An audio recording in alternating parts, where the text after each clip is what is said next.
بسم اللہ الرحمن الرحیم۔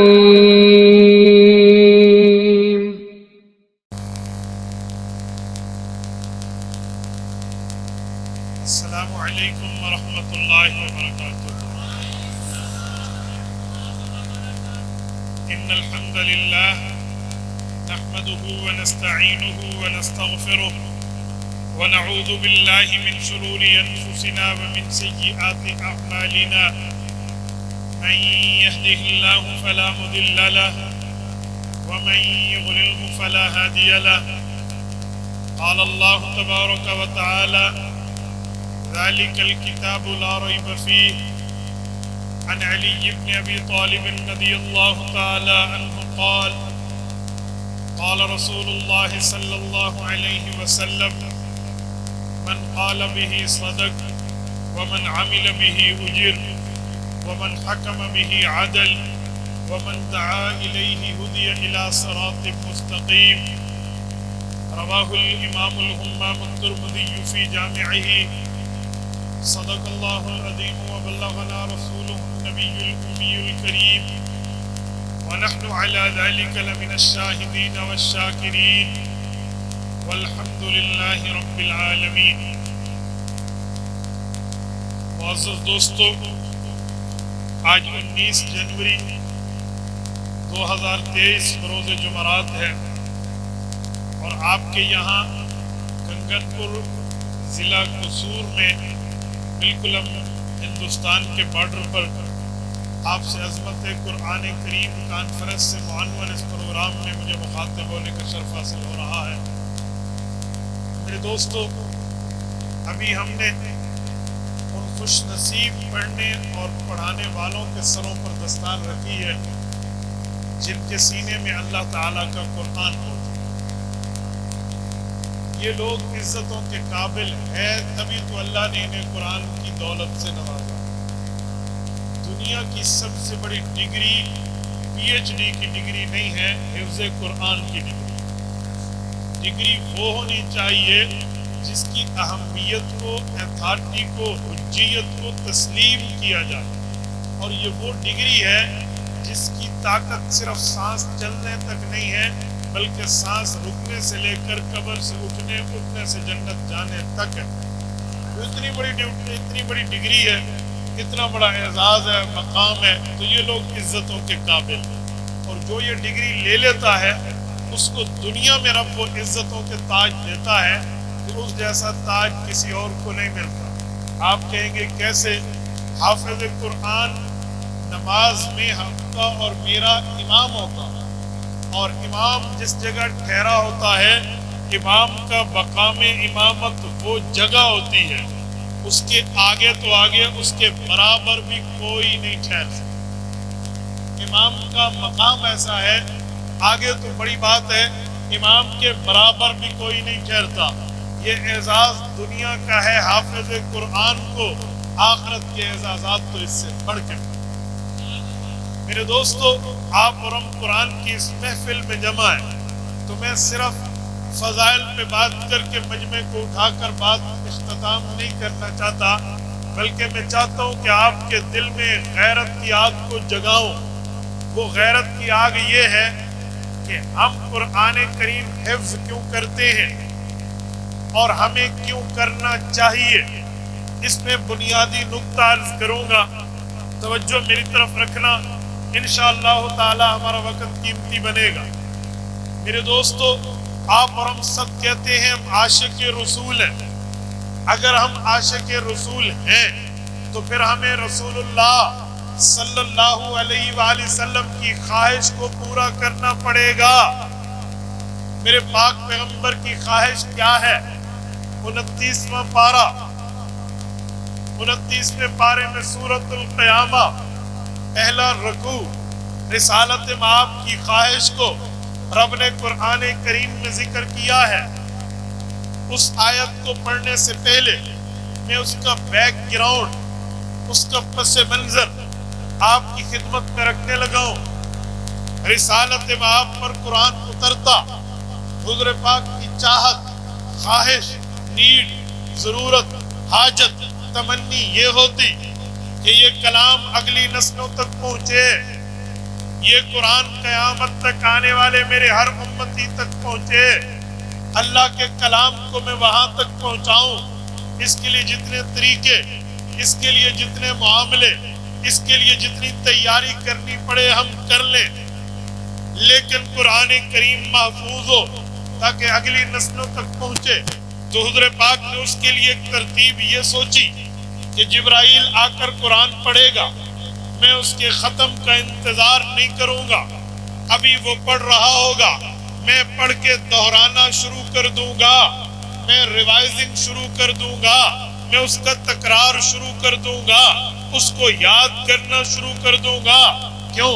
ہو سکتا ہے جبرائیل پڑھ کے چلا جائے، بعد میں اگلی نسلوں تک پہنچ نہ پائے، اس لیے اس کو اچھے طریقے سے، خوب اچھے معاملے سے یاد کر لیں، اس کو دہرا لیں تاکہ اگلی نسلوں تک پہنچے۔ حضور پاک نے یہ سوچا، اس لیے جبرائیل آئے، جبرائیل قرآن پڑھ رہے ہیں، یا رسول اللہ رب نے آپ کے لیے یہ آیات بھیجی، یہ سورتیں بھیجی، یہ وحی بھیجی، یہ پیغام بھیجا۔ جبرائیل جو آیت پڑھیں، حضور پاک پہلے تو بڑی تسلی سے سنتے تھے، اب سنتے تو ہیں لیکن ساتھ دہرانا شروع کر دیتے ہیں۔ جبرائیل نے تو کچھ نہیں کہا، اللہ تعالیٰ نے فوراً پوچھا، اے محمد مصطفیٰ یہ آپ کیا فرما رہے ہیں؟ آپ یہ کام مت کیجئے، لا تحرک بھی لسانک، آپ ساتھ نہ دہرائیے، زبان اقدس کو حرکت نہ دیجئے۔ اب سوال اٹھتا ہے، کوئی بندہ قرآن پڑھنے کے دوران قرآن کیوں پڑھے گا؟ کوئی ریزن تو ہوگا، کوئی وجہ تو ہوگی، کوئی بنیاد تو ہوگی، کوئی سبب تو ہوگا جس کی بنیاد پہ ساتھ پڑھ رہے ہیں۔ سبب کو رب نے لام تعلیلیہ میں یوں بیان کیا، لِتَعْجَلَ بِهِ، اس لِتَعْجَلَ بِهِ میں لام کے اندر پورا پس منظر ہے۔ فرمایا محبوبم آپ جو قرآن پڑھتے ہیں ہمیں پتہ ہے کیوں پڑھتے ہیں، ہم جانتے ہیں، ساتھ کیوں دہراتے ہیں۔ آپ یہ چاہتے ہیں لِتَعْجَلَ بِهِ، اس کے لیے جتنی جلدی کی تیاری ہو سکے قرآن کو یاد کر کے، ازبر کر کے، محفوظ کر کے، ذہن میں سیونگ کر کے اگلی نسلوں تک پہنچاؤ۔ یا اللہ میری بھی تو خواہش یہی ہے۔ گویا یہ حضور پاک علیہ السلام نے زبان حال سے جواب دیا تو رب کریم نے یہ سوال نقل کیے بغیر حکم ربانی جسے امر شاہی کہتے ہیں اس طرز پہ علی اسلوب الحکیم کے عنوان کے تحت جواب ارشاد فرمایا کہ محبوبم یہ فکر چھوڑ دیں، اگلی نسلوں تک جائے گا کیسے؟ محبوب مصطفیٰ اس بات کا تفکر اپنے ذہن سے اتار دیں، اگلی نسلوں تک پہنچے گا کیسے؟ اللہ یہ میں فکر تو اتاروں لیکن کوئی وجہ تو ہو۔ فرمایا جی وجہ یہ ہے، ان علینا جمعہ و قرآنہ، یہ قرآن اترے گا، جمع کیسے ہوگا؟ کام ہمارا ہے، اگلی نسلوں تک پہنچے گا کیسے؟ ترتیب ہماری۔ ان علینا ہماری ذمہ داری، جمعہ اکٹھا کیسے کروانا، وہ قرآنہ پڑھوانا کیسے ہے۔ حضور پاک علیہ السلام نے جو بات سوچی تھی وہ چھوڑ دی۔ قصور کے غیوروں میں کہنا یہ چاہتا ہوں، چاہت مصطفیٰ یہ ہے قرآن میں جلدی کریں، تیاری کریں، ایمرجنسی بیسس پہ، اضطراری بنیادوں پہ قرآن کریم پہ اپنی صلاحیتیں لگائیں تاکہ اگلی نسلوں تک جائے۔ یہ چاہت مصطفیٰ ہے تو حکم خدا آیا، ہماری ذمہ داری ہے۔ اب آپ اور میں اگر عاشق حقیقی ہیں، آپ اور میں اگر رسول اللہ صلی اللہ علیہ وسلم کو چاہنے والے ہیں تو ہمیں حضور کی خواہش، اللہ کے حکم کو سامنے رکھ کے اپنی جوانی قرآن کی عظمت پہ لگانی ہوگی، اپنی صلاحیتیں قرآن کی اشاعت میں لگانی ہوگی، اپنی اولادیں قرآن کریم کے یاد کرنے میں پیش کرنی ہوگی، اپنی جان، اپنا مال، اپنا وقت، یہ تمام چیزیں اللہ کے قرآن میں اور حضور پاک کی چاہت کے تکمیل پر پوری کرنی۔ اگر ہم عاشق ہیں تو ہمیں عمل سے بھی تو ظاہر کرنا چاہیے۔ آج عشق صرف زبان سے، غلام ہو رسول کا غلام ہو، غلامی رسول میں مجھے موت بھی قبول ہے. بھائی موت قبول ہے, اولاد قرآن کے لیے پیش کیوں نہیں کرتا؟ موت قبول ہے, اپنی جان قرآن کے لیے پیش کیوں نہیں کرتا؟ کوئی موت تو قبول ہے, اپنی صلاحیتوں کو قرآن اور شریعت کی دین کی اشاعت کے لیے پیش کیوں نہیں کرتے؟ لو کان فی حبک صادقا لأطعتہ ان المحب لمن یحب مطیع. ایک عربی شاعر کہتا ہے کہ کسی کی محبت کو جج کرنا ہو, کسی کے پیار کو چیک کرنا ہو, کسی کی عاشقی کو یہ فیک ہے یا اوریجنل ہے, اصلی ہے یا نقلی ہے, یہ دیکھنے کے لیے آپ کو ایک کام کرنا ہوگا. یہ جیسے بخار کے لیے تھرمامیٹر ہے, ہوا کے لیے ویدر ریڈار ہے, اسی طرح تمہیں ایک تھرمامیٹر دے رہا ہے کسی کے پیار کو چیک کرنے کے لیے, محبت کو چیک کرنے کے لیے, عقیدت کو چیک کرنے کے لیے, یگانگت و الفت و مسرت کو جانچنے کے لیے. معیار کیا ہے؟ فرمایا لو کان فی حبک صادقا لأطعتہ. اس بندے کو دیکھو جس سے پیار کا دعویٰ کر رہا, اس بندے کو دیکھو جس سے محبت کا دامن بھر رہا, کیا یہ اس بندے کی باتوں کو مان رہا؟ اگر مان رہا تو سچا عاشق ہے, نہیں مان رہا تو صرف زبان تک پیار. کیوں؟ ان المحب لمن یحب مطیع. جو بندہ کسی سے پیار کرتا ہے تو لونگ کی پہلی نشانی یہ ہے وہ آدمی اس کی بات پر اپنا سر تسلیم خم کرتا ہے. آج عاشق رسول ہونے کا دعویٰ ہے تو پھر ہمیں کلام اللہ کے لیے اپنی اولادیں پیش کرنی ہوگی, اپنی جوانیاں پیش کرنی ہوگی. پھر یہ نہیں ہے کہ ہم کہیں گے جی کھائیں گے کہاں سے, جاب کی فکر, نوکری کی فکر, کاروبار کی فکر, تجارت کی فکر. اے خدا کے بندے ٹھیک ہے پیٹ ساتھ لگا ہے اس کی فکر کریں گے, لیکن کتنا ابا بن کے اس کی فکر نہیں کریں گے کہ ہمیں دینی بھول جائے. نا بابا یوں نہیں ہے. کیوں؟ یاد رکھیں رزق اللہ نے ہمیں مقدر پہ دینا ہے اور نجات ہمیں اللہ نے محنت پہ دینی ہے. ہم نے آخرت کے لیے محنت کرنی ہے, رزق کو مقدر پہ چھوڑنا. اور تمہیں پتہ ہے آج ہم کہتے ہیں جاب نہیں ہوگی تو کھائے گے کہاں سے. سنو رسول پاک علیہ السلام فرماتے ہیں لوگوں تمہیں بھروسے کا مطلب آتا ہے؟ تو اللہ کے رسول نے جو بھروسے کا مطلب سکھایا ہے, توکل کا مطلب سکھایا ہے کہ توکل کیا ہے, اگر ہم اس کو سمجھ جائیں تو جاب کی فکر ہی ختم ہو. حضرت امام اعظم ابو حنیفہ رحمہ اللہ, نعمان ابن ثابت سید الفقہاء والمحدثین, رسالت امام علیہ السلام کے صحابہ کے شاگرد امام ابو حنیفہ فرماتے ہیں. حضرت امام موفق نے مناقب میں مرفوع روایت کو جگہ دی ہے. حضرت امام ابو حنیفہ نے فرمایا میں نے اپنے استاد صحابی رسول حضرت انس بن مالک رضی اللہ عنہ کی زیارت کی. رأیت انس وهو یقول قال رسول اللہ صلی اللہ علیہ وسلم.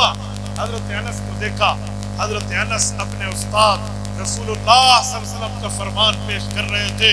حضرت انس نے فرمایا ہمیں اللہ کے رسول نے بتایا وَلَوْ تَوَكَّلْتُمْ عَلَى اللَّهِ حَقَّ تَوَكُّلِهِ لَرُزِقْتُمْ كَمَا يُرْزَقُ الطَّيْرُ تَغْدُو خِمَاسًا وَتَرُوحُ بِطَانًا.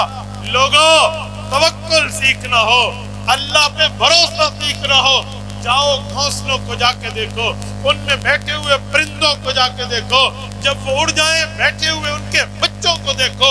جب یہ پرندے صبح اڑتے ہیں تغدو خماسا, ان کا پیٹ خالی ہوتا ہے, وَتَرُوحُ بِطَانًا, جب واپس لوٹتے ہیں تو اپنے لیے بھی لاتے ہیں, اپنے بچوں کے لیے بھی لاتے ہیں. انسان تو پرندے سے دیکھ کر توکل سیکھ. انسان تو پرندے کو دیکھ کے بھروسہ اللہ پہ سیکھ جا. رب کریم نے رزق دینا ہے, رزق کی فکر نہ کر, رزاق کو معاملے کو دے. آپ جمعہ مبارک پڑھتے ہیں یا نہیں پڑھتے؟ بولیے. جمعہ کے خطبے میں ممبر پہ خطیب ہاتھ میں عصا لے کر مصنون طرز پہ تمہیں ایک حدیث پاک سنا رہا ہوتا ہے, رسالت امام کا فرمان سنا رہا ہے, الا وان النفس لن تموت حتى تستكمل رزقها. کیا لوگو تمہیں خوشخبری ہو, تمہاری موت اس وقت تک نہیں آنی جب تک اللہ کی طرف سے دیے ہوئے رزق کو تمام کے تمام تم کھانا. لن تموت حتى تستكمل رزق, رزق مکمل نہیں. کھانا پینا مکمل نہیں ہوتا. بندے کی مقدر اولاد جب تک مکمل نہیں ہوگی. جتنی سانسیں رب کی طرف سے طے ہے اتنی سانس میں لے چکو. جتنی مرتبہ دل کا دھڑکن آتا ہے, جتنی مرتبہ میرے سانس کے ساتھ نبضیں چلنا ڈیسائیڈڈ ہے, اس وقت تک مجھے موت نہیں آئے گی. بھائیو یہ تو طے ہے. رزق پورا کھائیں گے تب بندہ جائے گا. پھر رزق کی فکر کیا ہے, رزق کا معاملہ کیا ہے؟ یقین مانیے بعض اوقات میں کچھ پڑھتا ہوں دوستوں کے کالم میں رونگٹے کھڑے ہو جاتے ہیں. ہمارے ایک دوست ہیں صبح سرحد کے ایک علاقے کے بنوں کے, ایک بات انہوں نے لکھی, میں حیران ہوں. کہنے لگا میں جا رہا تھا, راستے پہ چلتے ہوئے ایک نشائی بندہ مجھے کہنے لگا کچھ پیسے تو دے دے. میں نے کہا تجھے پیسے دوں گا تو جا کر نشہ کر. اس نے کہا جی ہاں نشہ بھی کروں, جھوٹ بھی بولوں, ہاں نشہ کروں گا, نشے کے پیسے مانگنا چاہ رہا ہوں. میں نے کہا میں تو نہیں دے سکتا, حرام کام میں تعاون نہیں کرتا. اگر تم کچھ کھانا چاہتے ہو تو پیسے دیتا ہوں, کچھ اپنے لیے کھا پی لے. میں نے کہا جاؤ, کھانا پینا تو اللہ نے دینا ہے, نشہ تو میں نے خود کرنا ہے. سنیں ایک نشائی کی بات ہے, نشہ تو میں نے خود کرنا ہے. پیسے دینے مجھے تو دے دے, نہیں دینے کھانا مجھے میرا اللہ دے. میں نے کہا میں نے تو نہیں, میں کیوں نشے کے لیے گناہ کے پیسے دوں. کچھ ٹائم بعد میں جا رہا ہوں, یہی نشائی ایک جگہ بیٹھا ہوا ہے اور کہہ رہے اللہ آج کھانا نہیں کھلایا. کہتے میں دور ٹھہر کے اس کو ذرا دیکھنے لگا.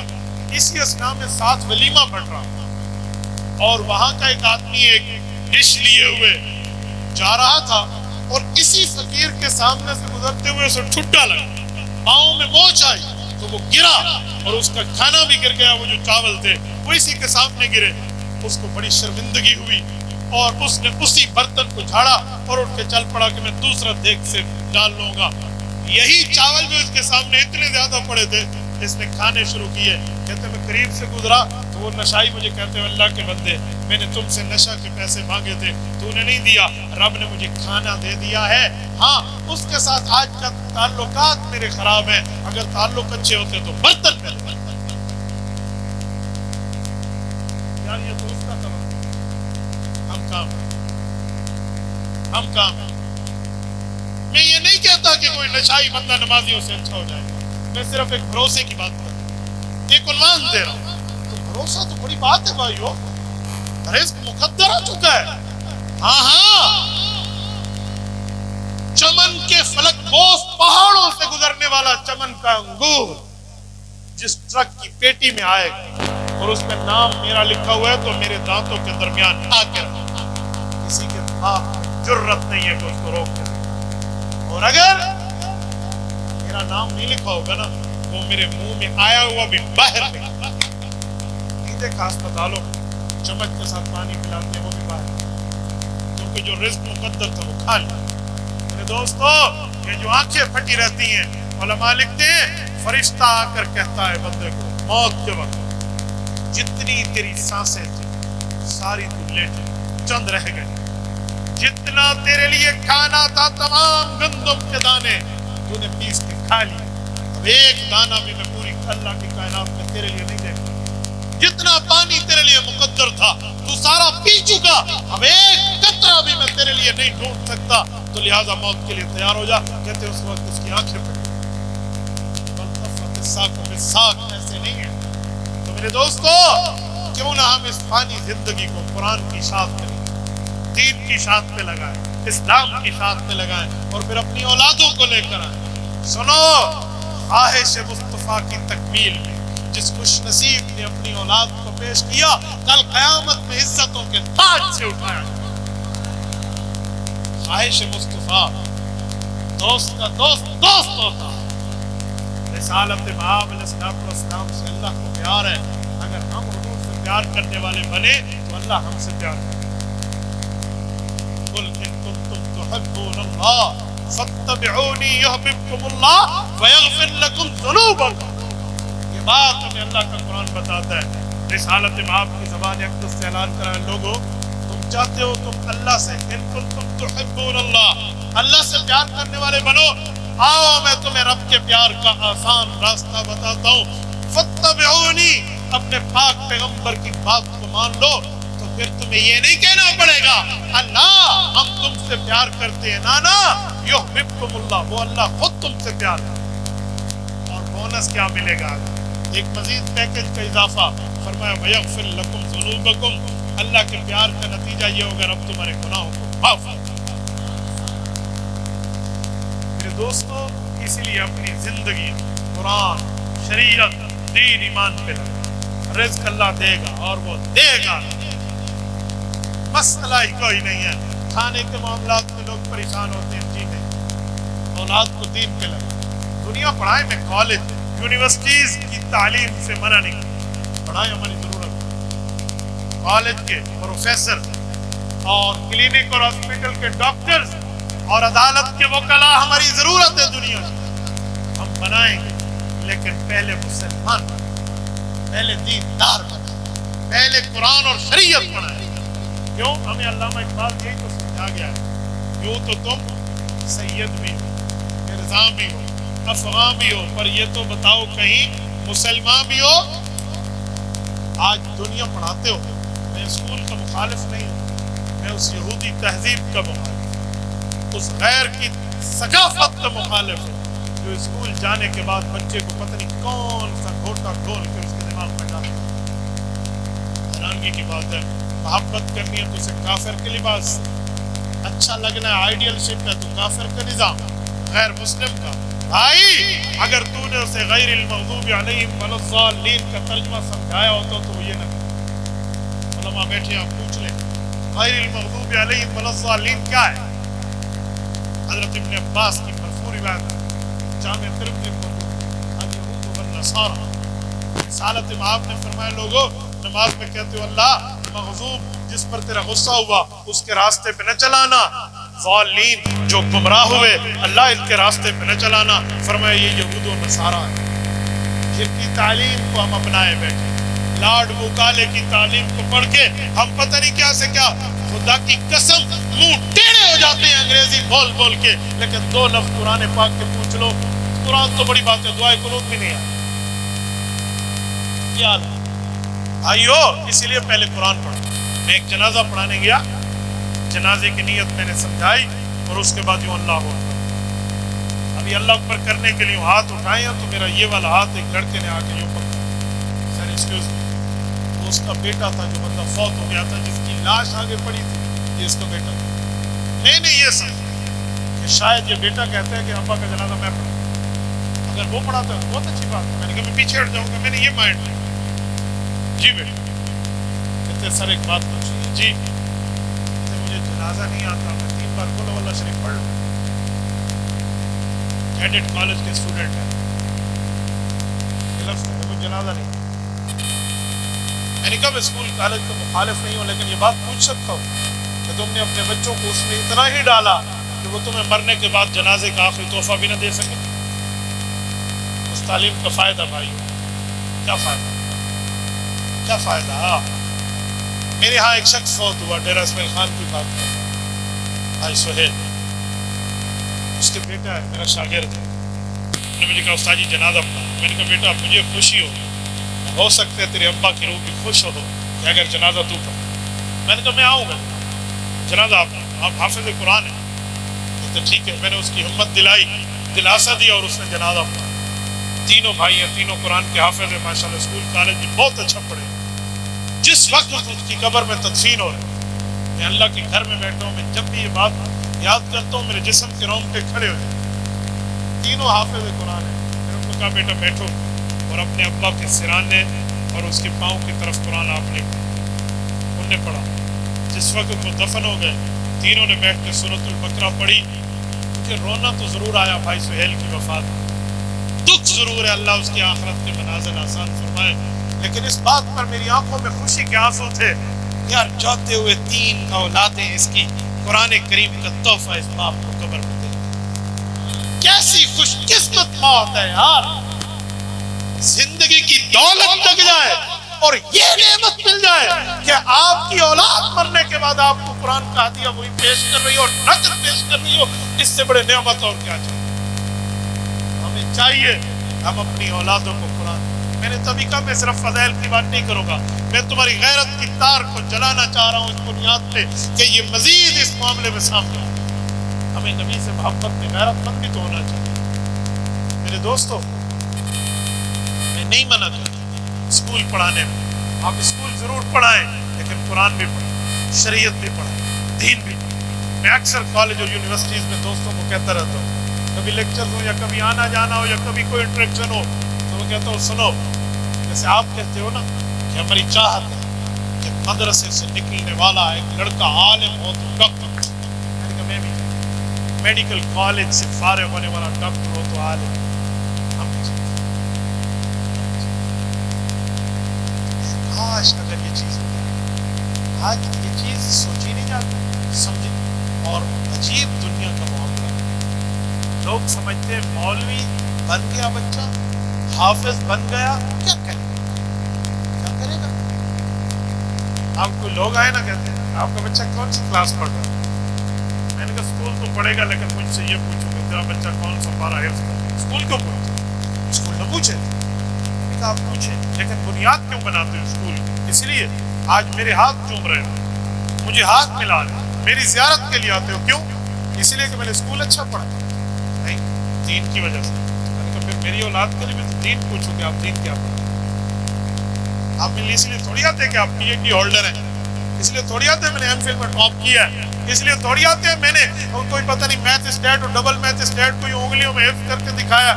آپ تو آتے ہو یار اسے قرآن آتا ہے، حضور کا فرمان آتا ہے، تو اپنی اولادوں کو یہ کیوں نہیں پڑھاتے؟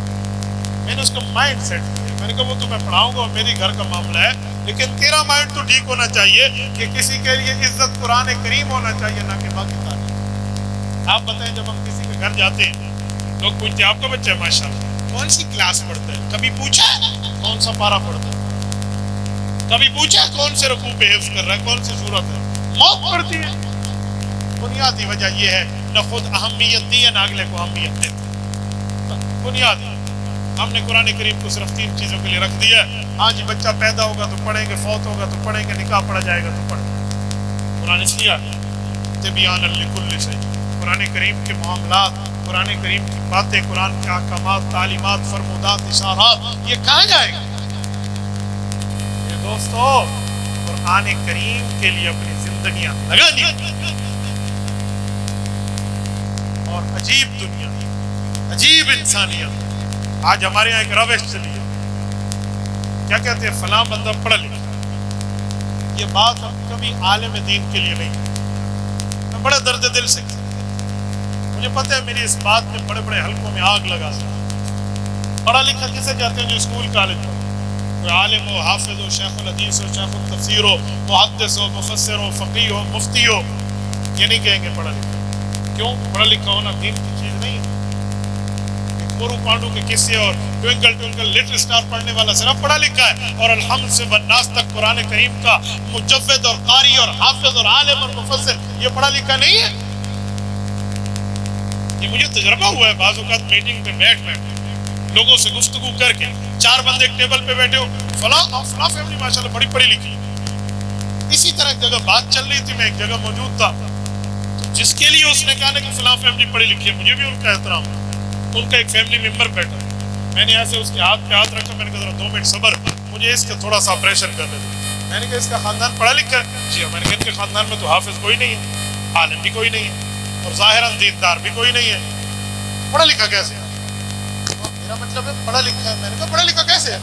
نہ کسی نے قرآن پڑھا ہوا ہے، نہ کسی نے حدیث پڑھی ہوئی ہے، نہ کسی نے اللہ رسول پڑھا ہے، نہ کسی کو آخرت کا پتہ ہے، باقی پلیتے جتنے جلے مسائل انہوں نے نہیں پڑھے، پڑھے لکھے کیسے؟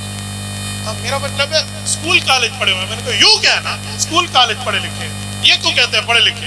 پڑھے لکھے میں تو پوچھنا پڑے گا اسلامی تعلیم یا دنیاوی تعلیم، بتا کر پھر ان کو جا کے سمجھ۔ یہ انگریز کا وہ کالا نظام ہے جو علامہ شبیر احمد عثمانی رحمہ اللہ کے لیے فارم پر کر رہے تھے، بانی پاکستان ہے، قائد اعظم محمد علی جناح نے جنازہ پڑھا تو سامنے والا وہ انگریز کا تعلیم پڑھا ہوا، وہ علامہ سے پوچھتے آپ کی تعلیم کیا ہے؟ انہوں نے فرمایا دورہ حدیث ہے، میں بخاری کا استاد ہوں، مسلم میں پیغمبر کے 10 ہزار فرامین پڑھاتا ہوں، رسالت میں آپ کی باتیں اور اللہ کا قرآن۔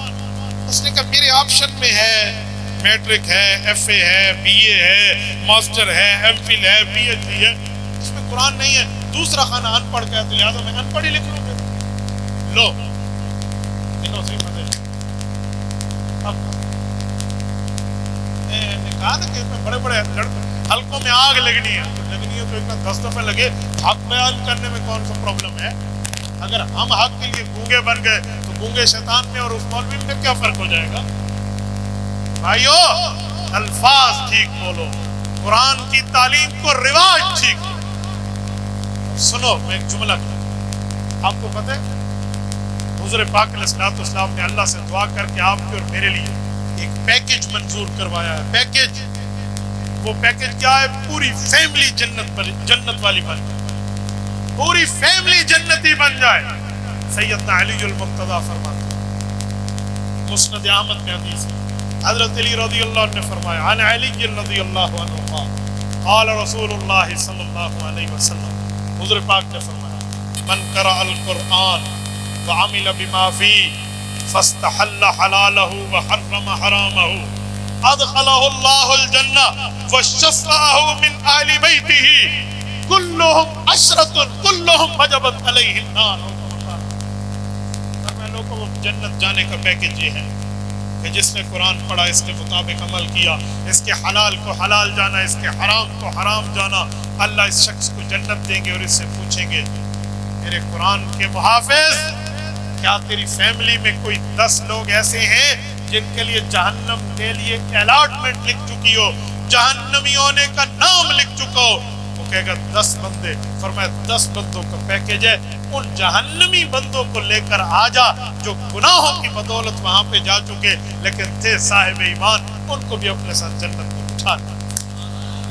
یہ پیکج میرے مصطفیٰ نے منظور کرایا ہے۔ لعنت بھیجتا ہوں اس تعلیم پر جو مجھے قرآن سے دور، کوئی تعلیم وہ تعلیم نہیں۔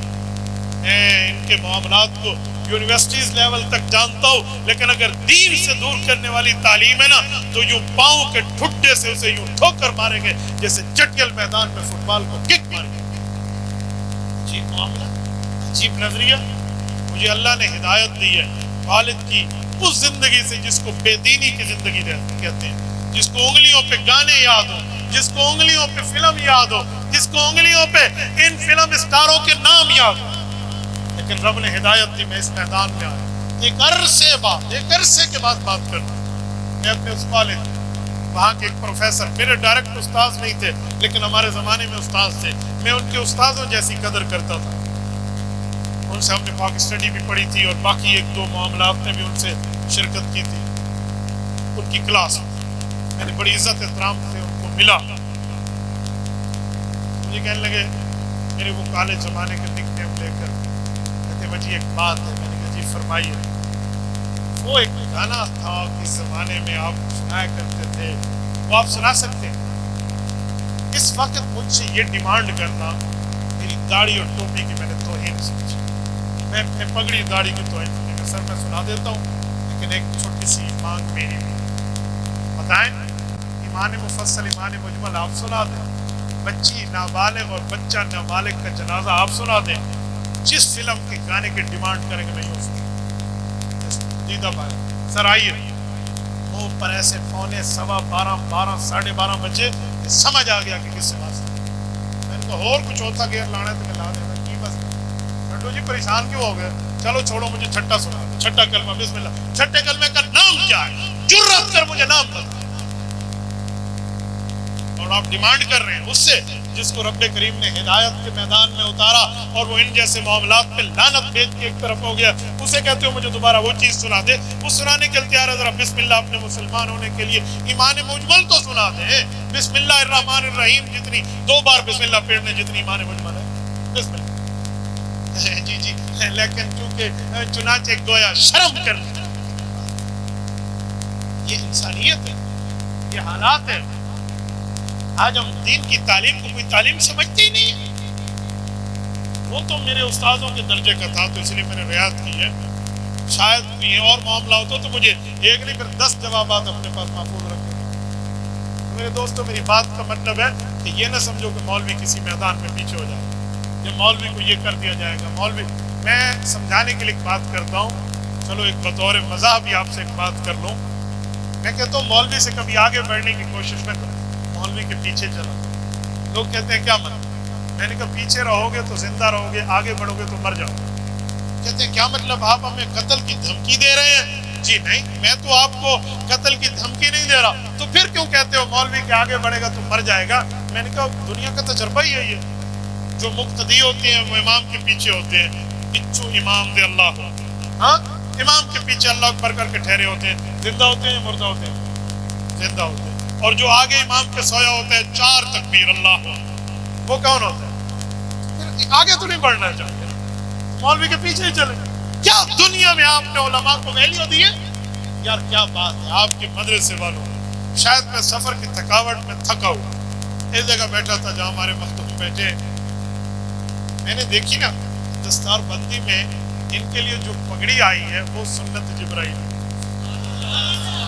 واللہ میرا رب جانتا ہے میری تھکاوٹ ان کا کی طرح دور جیسے دور ہوتی۔ آپ کو میرا چہرہ بتا، آپ کبھی یہاں سے ڈی اے خان کے ٹریول میں گوگل میپ پہ جائیں اور آپ کو 10 گھنٹے کا ٹائم نہ دکھائے، لیکن میں آپ کے سامنے بڑا فریش تھا۔ کیوں؟ یہ وہ پگڑی ہے، یہ پیلی پگڑی جس کو حضرت جبرائیل علیہ السلام نے صحابہ کی امداد کے لیے جنگ میں آئے تھے اور اللہ کی طرف سے باندھا، اور جبرائیل جس جنگ میں آئے وہ فاتح ہی ہو۔ کیوں؟ قرآن کریم سورۃ نمبر 9 سورۃ توبہ میں ہے، ساری سورۃ انفال میں ہے، فَضْرِبُوا فَوْقَ الْأَعْنَاقِ وَضْرِبُوا مِنْهُمْ كُلَّ بَنَانٍ۔ جبرائیل سمیت رب نے تمام فرشتوں کو صحابہ کرام کے ساتھ جہاد میں جانے کی جنگی تربیت دیتے ہوئے فرمایا فَضْرِبُوا فَوْقَ الْأَعْنَاقِ وَضْرِبُوا مِنْهُمْ كُلَّ بَنَانٍ۔ میرے فرشتوں جاؤ اور ان بے ایمانوں سے جب تم نے جنگ کرنی ہے کفار مکہ سے صحابہ کی امداد کرتے ہوئے تو ان کے ہر جوڑ پر مارنا، ان کی ہر گردن پر۔ تو رب نے تربیت دی ہے۔ جبرائیل امین کے سر پہ یہی پگڑی تھی، اور آج اسی پگڑی سے تمہارے حفاظ کی کیا ہوئی ہے؟ دستار بندی ہوئی ہے۔ اس سے بڑا مقام، اس سے بڑا مرتبہ، اس سے بڑی حیثیت اور ویلیو اور کیا ہوگی کہ جہاں اللہ کی بات کو یاد کرنے کے بعد سر پہ پگڑی وہ باندھی گئی ہے جو سید الملائکہ فرشتہ باندھی۔ اور میرے دوستو اس پگڑی کی آج بھی ویلیو، کوئی ہم سے پوچھتا ہے نا آپ کی بھی پگڑیاں ہیں، میرے سر پہ بھی پگڑی ہے، ٹوپی نہیں ہے۔ جب الجوامع میں حدیث ہے شملے کے بغیر بھی اللہ کے رسول نے کبھی کبھی پگڑی باندھی، میں شملے والی بھی باندھتا ہوں، بغیر شملے کے بھی باندھتا ہوں، یہ بھی پگڑی ہے، اس کو ٹوپی نہ سمجھے۔ یہ باقی علماء کے سروں پہ پگڑیاں ہیں، یہ جو پگڑیاں ہیں نا یہ بھی مسنون ہے، لیکن جو پگڑی یہ پیلی پگڑی ہے نا یہ ایسی مسنون پگڑی ہے کہ اس وقت دنیا میں اگر امریکہ جیسے سپر پاور کا president of the U S who Joe Biden ہو نا تو اس سے بھی پتہ ہے پیلی پگڑی کس کی پگڑی، ٹھیک ہے؟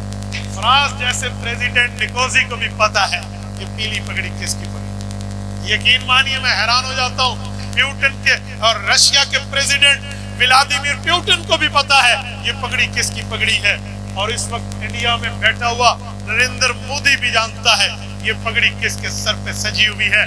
یقین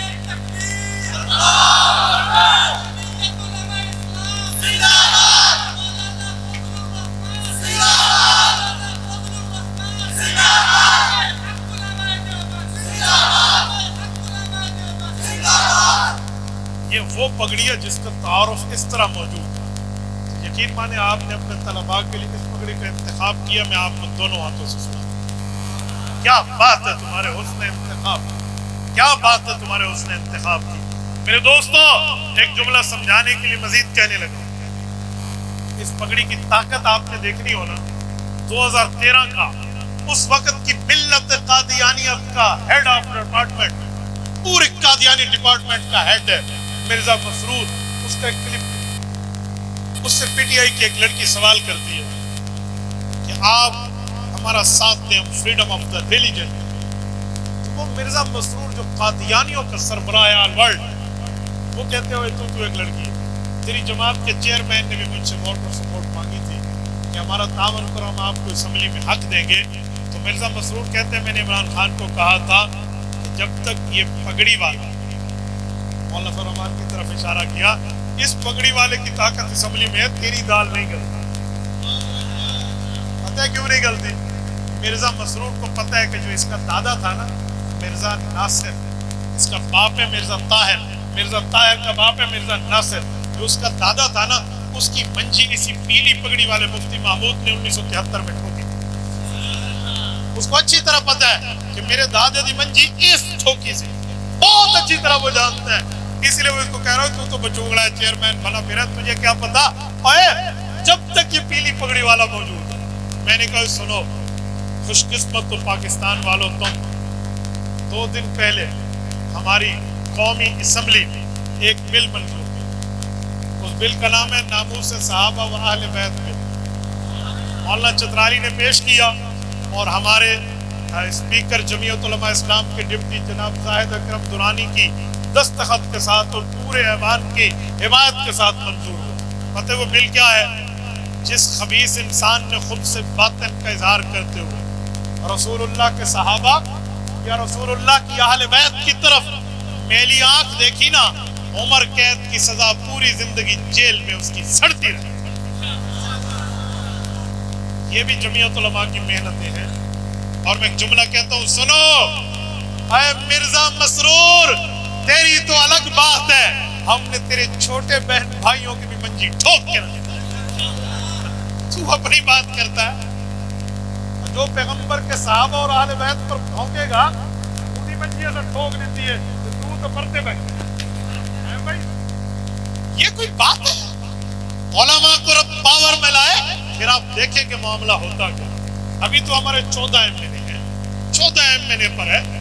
اگر اس اسمبلی میں 2/3 کی میجارٹی رب جمعیت علماء اسلام کو دے دے، خدا کی قسم میں دیکھوں گا کہ اہل کفر اس دن کیسے پاکستان کو میلی نگاہ دے، کیسے اسلام کی طرف تم معاملے میں آتے۔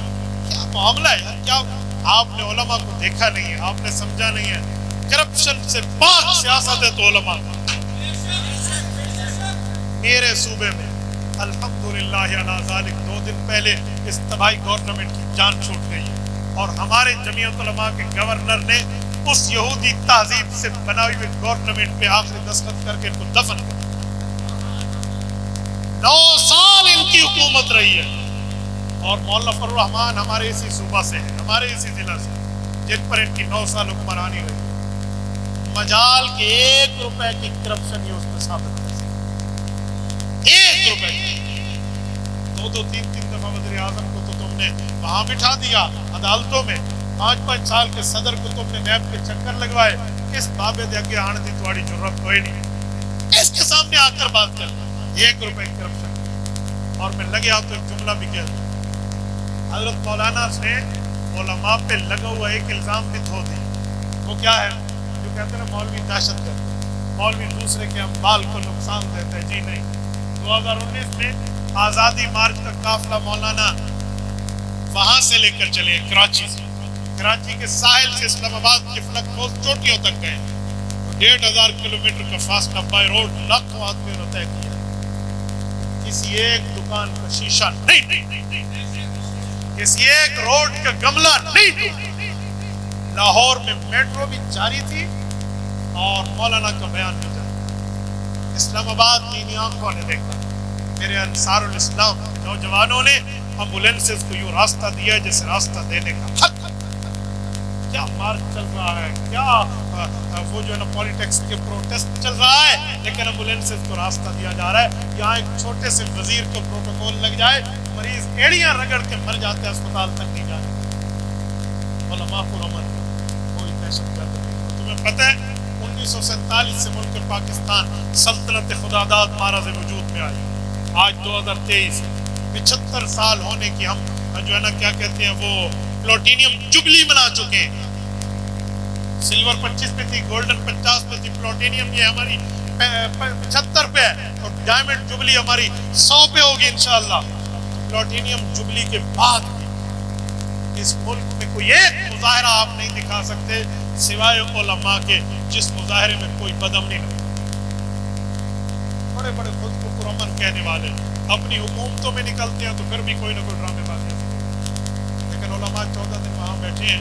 پولیس والے وہاں جو پہرہ دار تھے نا، پہلے دن تو بڑے اٹینشن ٹھہرے تھے، جب انہوں نے ہمارے جوانوں کو دیکھا یہ تو قال اللہ قال رسول اللہ کرنے والے ہیں، لا الہ الا اللہ اللہم صلی اللہ پڑھنے والے ہیں، اور یہ تو بڑے پرامن طریقے سے بیٹھے ہیں۔ خواتین آتی ہیں تو ان کے سر پہ ہمارا انصار الاسلام کا جوان سر پہ دوپٹہ دے کے انہیں عزت سے نوازتا ہے۔